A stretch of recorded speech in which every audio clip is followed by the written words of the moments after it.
आज के मार्केट में कंप्लीट हाहाकार हो गया है और देखना होगा कि कैसे हुआ हाहाकार, क्या न्यूज़ फ्लो आ रहा है, जिसका इंडिकेशन मैं पिछले 10 दिनों से अपने वीडियो अपने चैनल पे दे रहा हूँ। आप हमारा जाकर के 10 दिन का जो वीडियो है उसको अगर आप सुनेंगे, सारा वीडियो जो 5-7 मिनट 10 मिनट का है आप सुनेंगे तो आपको एक सेंस डेवलप होगा कि मैं क्रूड ऑयल को ट्रैक करने के लिए क्यों बोल रहा था और आज का मार्केट इतना पैनिक हुआ क्यों हुआ, उसके बारे में भी आज डिस्कस करेंगे। और शुरू करते हैं अपने वीडियो को। स्वागत है आपका हमारे नए यूट्यूब चैनल पे जिसका नाम है फिनट्यूब हिंदी।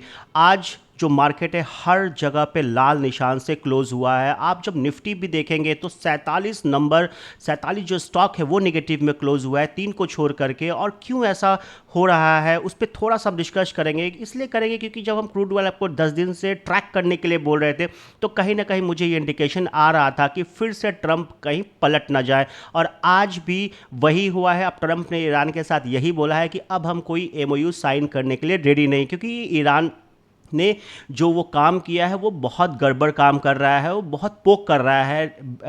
रादर अगर हम बोलेंगे ट्रंप को, शायद ट्रंप इसलिए भी खासा नाराज है कि उनकी टीम जो है फीफा वर्ल्ड कप में हार गई है, इसके वजह से भी उनका मूड खराब है।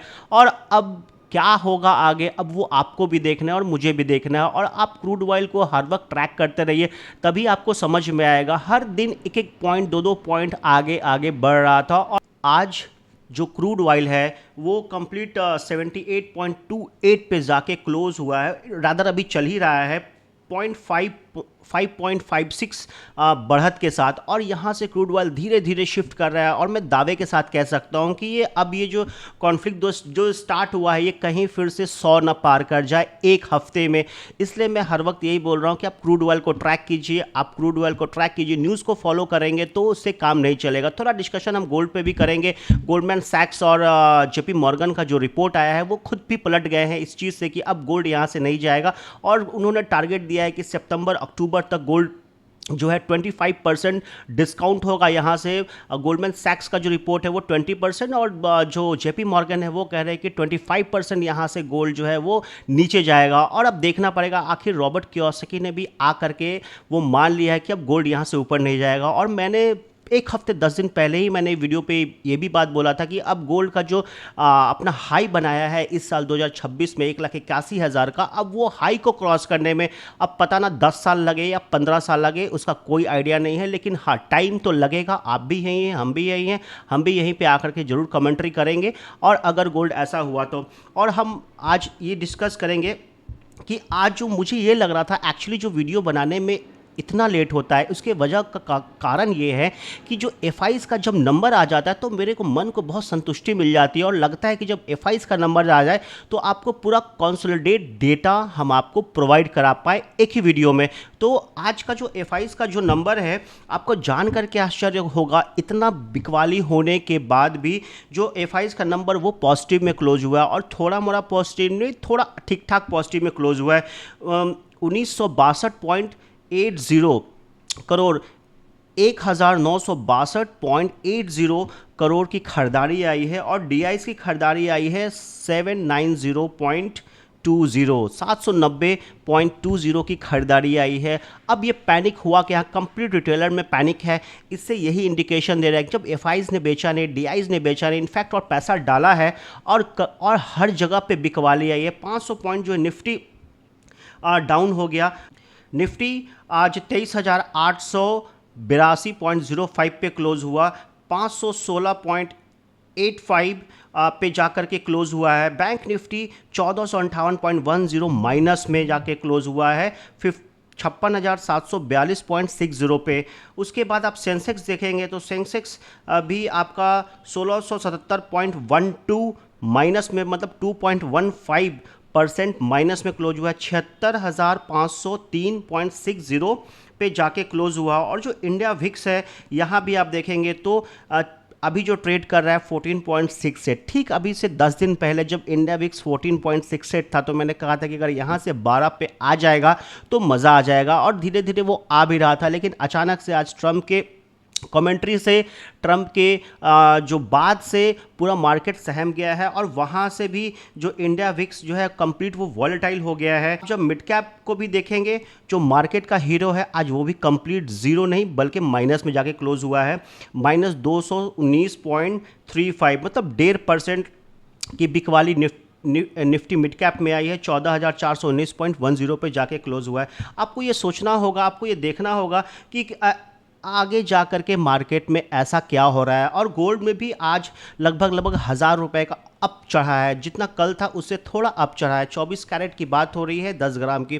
तो आपको ये सोचना होगा कि क्यों ऐसा हो रहा है, क्योंकि जिसका डर था मुझे, इसलिए मैं हर वक्त यही बोल रहा हूँ कि अब ये अमेरिका और ईरान पे डिस्कशन करना बेकार है। आप क्रूड ऑयल को ट्रैक करेंगे, आपको न्यूज़ फ्लो मिल जाएगा, कोई स्ट्रॉन्ग न्यूज़ फ्लो मिल जाएगा। अब यहाँ से अगर एक हफ्ता तक ऐसे ही तुतु मैमे की लड़ाई चलती रहेगी तो 100 क्रॉस करते क्रूड ऑयल को देर नहीं लगेगी।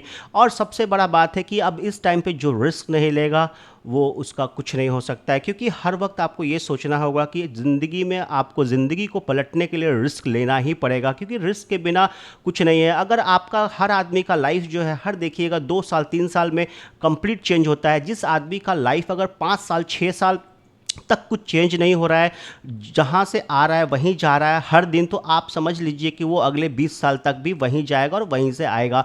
तो इस वजह से चेंजेस को एक्सेप्ट करने वाले लोग ही आगे जीवन में बढ़ पाते हैं। इसलिए हर वक्त चेंज को हमेशा एक्सेप्ट करना चाहिए। हार्ड एंड ट्रूथ है, बट बहुत बहुत बहुत ज़रूरी है। चेंज को एक्सेप्ट करने वाले लोग को थोड़ा मुश्किल होता है इनिशियल स्टेज में, बट वो जा करके धीरे धीरे एडजस्ट कर जाते हैं। दुनिया भर में जितने भी जो लोग आज तक जो ठीक ठाक पैसा कमा के निकले हैं, चाहे वो एलन मस्क की बात करें, चाहे वो जेफ बिजोस की बात करें, चाहे वो माइक्रोसॉफ्ट वाले की बात करें, चाहे जैक मा की बात करें, आप दुनिया भर में जितने भी 100 ऐसे लोग होंगे, और इनफैक्ट उससे भी ज़्यादा लोग होंगे, लेकिन जिनका नाम मैं अभी मेरे दिमाग में आ रहा है, मैं आपको ये बता रहा हूँ कि सब लोगों ने अपने लाइफ का टॉप नॉच रिस्क लिया है। अब कैसे एलॉन मस्क बैंकरप्ट होते होते बचे हैं, पूरे दुनिया भर में लोगों को पता है। कैसे rich dad poor dad Robert Kiyosaki की लाइफ जो पलटी, उसके जो रिच डैड थे क्या कहते थे, पुअर डैड थे क्या कहते थे, उसके हिसाब से जो रिच डैड पुअर डैड जो लिखी गई है, उसकी जो थियोरी है एसेट पे ज़्यादा, मतलब लगभग 99% तो फोकस वो एसेट पे ही किए हैं। तो उस हिसाब से भी आपको सोचना पड़ेगा कि रिस्क तो लेना ही पड़ेगा। लेकिन प्रॉब्लम हमारे इंडिया में नहीं है, अमेरिका में ऐसा नहीं है कि अगर कोई आदमी फेल हो गया तो उसको लोग सेलिब्रेट करते हैं, बोलते हैं ठीक है भाई फेल हो गया कोई बात नहीं, कुछ और ट्राई करते हैं। बट अगर आप इंडिया में आप अगर कोई बिजनेस करते हैं, अगर आप उसमें फेल हो जाते हैं तो आपको पूरा गांव दुनिया यही बोलेगा, या आपके घर वाले इनफैक्ट यही बोले कि हम बोले थे ना, मना किए थे कि ये सब मत करो, हम तो तुम्हारा भला चाहते हैं तभी तो बोले थे, लेकिन तुम हमारा सुनते नहीं हो। ये सब कहानी यहाँ इंडिया में चलता है, लेकिन यूएस में ये सब कहानी नहीं चलता है। अगर फेल हो गया कोई भी चीज़, कोई भी बिजनेस, तो बोले ठीक है इसको अल्ट्रेशन करके फिर से करेंगे और ये आगे जा करके ठीक हो जाएगा। नहीं भी ठीक होगा, उस एक्सपीरियंस से, उस मार्केट रिसर्च से आपको कोई ना कोई ऐसा सिग्नल नंबर या पॉइंट मिलेगा जहां से आप बूम कर जाओगे। अब ऐसा नहीं है कि जा करके आप आइडिया का शेयर ले लोगे, बहुत बड़ा जो मार्केट कैप का जो शेयर है आप वो ले लोगे और सोचो कि आप बैठे बैठे अमीर हो जाओगे, नहीं हो पाओगे। क्योंकि आप जब इतना बड़ा मार्केट कैप का लोगे आप शेयर, तो उसको धीरे धीरे बढ़ने में भी बहुत समय लगेगा, और वो शेयर जो है 10 साल में 2 गुना 3 गुना होगा। तो आपको एक अच्छा शेयर ढूंढना होगा। अगर आप शेयर बाज़ार के आदमी हैं, अगर आपको शेयर बाज़ार समझ में आता है, अगर उसका कैश फ्लो समझ में आता है, पी उसका एक्सपेंशन होगा कि नहीं होगा, उसका जो बिज़नेस मॉडल है वो कितना आगे जा कर के स्केलेबल होगा, वो आपको सोचना पड़ेगा। यूनिकनेस आपको निकालना पड़ेगा एक स्टॉक में। जैसे कोको कोला का मैं हर वक्त एग्जांपल देता हूँ, जैसे एप्पल का मैं हर वक्त एग्जांपल देता हूँ। ठीक है, वॉरेन बफेट ने एप्पल की जो रैली थी वो कंप्लीट मिस कर दी थी, लेकिन कोको कोला उनके पास हमेशा था, क्योंकि पता था कि ये सिर्फ दुनिया भर में कोई नहीं बना पाया है। ट्राई बहुत लोग किए, दावा बहुत लोग ठोके, लेकिन कोको कोला का सिरप आज तक दुनिया में कोई नहीं बना पाया। तो वो यूनिकनेस जो अगर आप अपने बिजनेस में ले आओगे तो फिर वो एंटी बैरियर क्रिएट कर देता है। जैसे कि आपको ये लगेगा कि हाँ अब ये चीज़ अब हम मार्केट में जा कर के कंप्लीट डोमिनेट कर सकते हैं, तो उस हिसाब से आपको सोचना पड़ेगा। एप्पल का फ़ोन कितना ज़बरदस्त है, मतलब मैं तो बहुत माइक्रो लेवल से एप्पल को देखा हूँ, उसका एक एक चीज़ आप कह सकते हैं, मैंने बहुत माइन्यूटली मैंने जो चेक किया है। खैर मेरी इतनी एजुकेशन क्वालिफिकेशन तो नहीं है कि मैं एप्पल को मैं जज कर सकूँ, लेकिन जितना भगवान ने बुद्धि दिया है उसके हिसाब से ही मैं बोल रहा हूँ। वो टॉप नॉच, मतलब दुनिया में मुझे नहीं लगता है कि इससे अच्छा फ़ोन अभी 100 साल के बाद भी शायद बन सकता है। शायद वर्ड मैं इसलिए यूज़ कर रहा हूँ क्योंकि एआई का ज़माना है, कुछ भी होने को हो सकता है, लेकिन इतना जो उसके एप्पल के जो सीईओ थे वो ज़बरदस्त थे, उन्होंने कितना मेहनत किया था, और काफ़ी बार जब सुनते हैं उनके बारे में तो सीधे वो हायर एंड फायर पे विश्वास करते थे। अगर कोई प्रोजेक्ट दिया गया एप्पल को लेकर के, अगर कुछ डेवलपमेंट दिया गया है एप्पल को लेकर के, अगर उसके हिसाब से अगर वो नहीं होता था तो वो कंप्लीट उसको इमीडिएट फायर कर देते थे। मतलब इस हिसाब से लास्ट पे जैसे उनकी कैंसर से होकर के डेथ हुई, थोड़ा जो इन्वेंटिव आदमी होगा वो थोड़ा सनकी टाइप का भी होता है, वो आपको उसके साथ एडजस्ट करना ही पड़ेगा।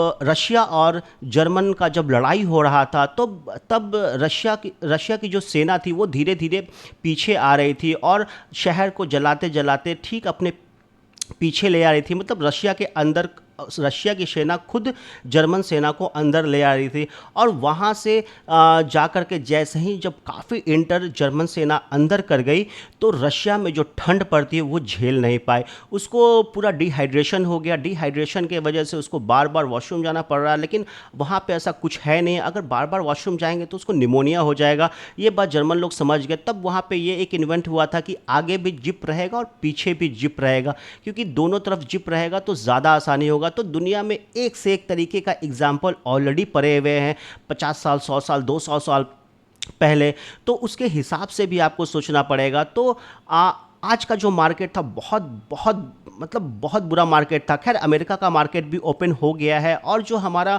आरबीआई की जो मॉनेटरी पॉलिसी है वो 3 से 5 अगस्त को होने वाली है। हर 2-3 महीना पे होता ही है। अब ये देखना होगा कि अगर ये इन्फ्लेशन यहाँ से जा कर के बीट नहीं करेगा और ऐसे ही क्रूड ऑयल अगर बढ़ता रहेगा पूरा कंप्लीट जुलाई, तो आरबीआई आके कुछ नहीं कर सकती, उसको इंटरेस्ट रेट रेपो रेट बढ़ाना ही पड़ेगा।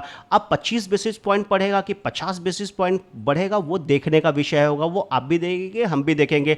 लेकिन आप हर बात यही है कि आप क्रूड ऑयल को ट्रैक कीजिए, गोल्ड को ट्रैक कीजिए। गोल्ड को अगर ट्रैक नहीं भी कर रहे हैं तो क्रूड ऑयल को ज़रूर ट्रैक कीजिए, इंडिया विक्स को ट्रैक कीजिए, तब आपको समझ में आएगा। और जब 10 दिन का हमारा जब पूरा वीडियो निकाल के देखोगे तो फिर आपको एक सेंस आएगा, समझ में आएगी आखिर मैं क्रूड ऑयल को क्यों ट्रैक करने के लिए बोल रहा था। क्योंकि जो जल्दी जल्दी एंट्री लेते हैं, जल्दी जल्दी जो एग्जिट लेते हैं, जिनको एग्जिट लेना है, जिनको एंट्री लेना है, उसके लिए बेस्ट है अभी इंडिकेटर क्रूड ऑयल। तो आज का वीडियो हम यहीं तक रखते हैं, फिर कल मुलाकात होगी, तब तक के लिए थैंक यू सो मच। जय हिंद, जय भारत।